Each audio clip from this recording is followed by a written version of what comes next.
If you're still keeping all your money in a bank account right now, there's a good chance inflation is quietly eating away at it every single year. And honestly, that's a frustrating reality that most people don't talk about enough.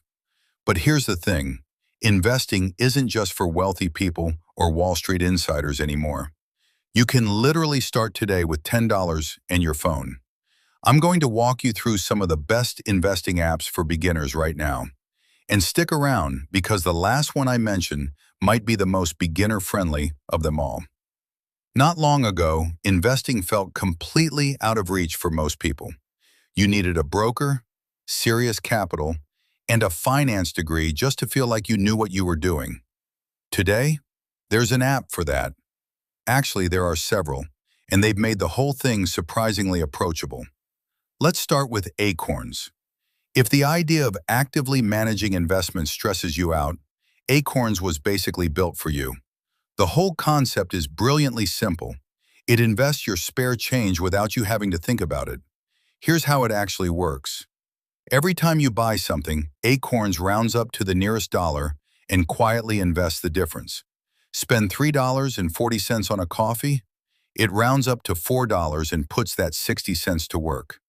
It sounds small, but those little amounts stack up faster than you'd expect, especially when they're growing in a diversified portfolio over time. You're not picking stocks, you're not stressing about the market, it just happens in the background. For a lot of beginners, that's exactly what they need to actually get started. Now, if you're someone who actually wants to understand what you're investing in, Webull is worth a look. Webull offers commission-free trading, so you're not losing money to fees just for buying a stock. It gives you access to stocks, ETFs, and even crypto depending on where you live. But the feature that really stands out for beginners is paper trading.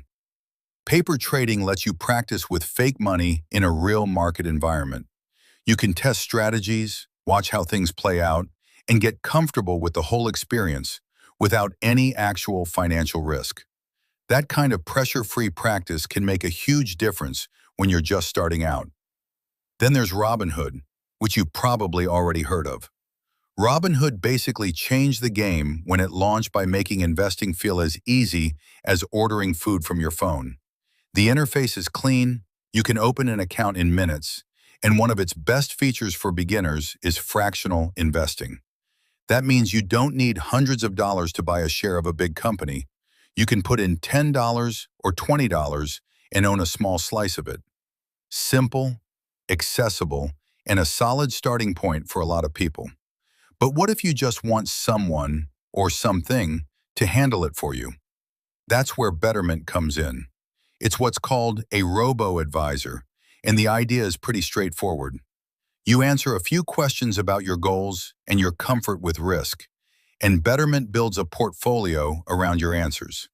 It invests your money, keeps things balanced over time, and basically runs on autopilot. If the thought of picking your own investments feels overwhelming, this kind of hands-off approach can be a genuinely good fit. And then there's Fidelity, which has been around long enough that your parents might already have an account there. Fidelity is one of the most established names in investing, and it's held up well against all the newer apps. Commission-free trading, fractional shares, and some of the best educational resources you'll find anywhere. If you're the type who wants to actually learn how investing works as you go, Fidelity gives you the tools to do that without making you feel lost. Before you download any of these and start throwing money in, a few things worth keeping in mind. Start small. Seriously, don't feel like you need to have thousands saved up before you begin. Even $10 a month matters more than you think when you're consistent about it. Don't try to time the market. It's tempting to wait for the perfect moment, but most experienced investors will tell you that time in the market beats timing the market almost every time. And spread your money around. Putting everything into one stock is a gamble. A diversified portfolio is what actually protects you when things get bumpy. The honest truth is, the best time to start investing was years ago. The second best time is right now. These apps have genuinely lowered the barrier to entry. You just have to take that first step.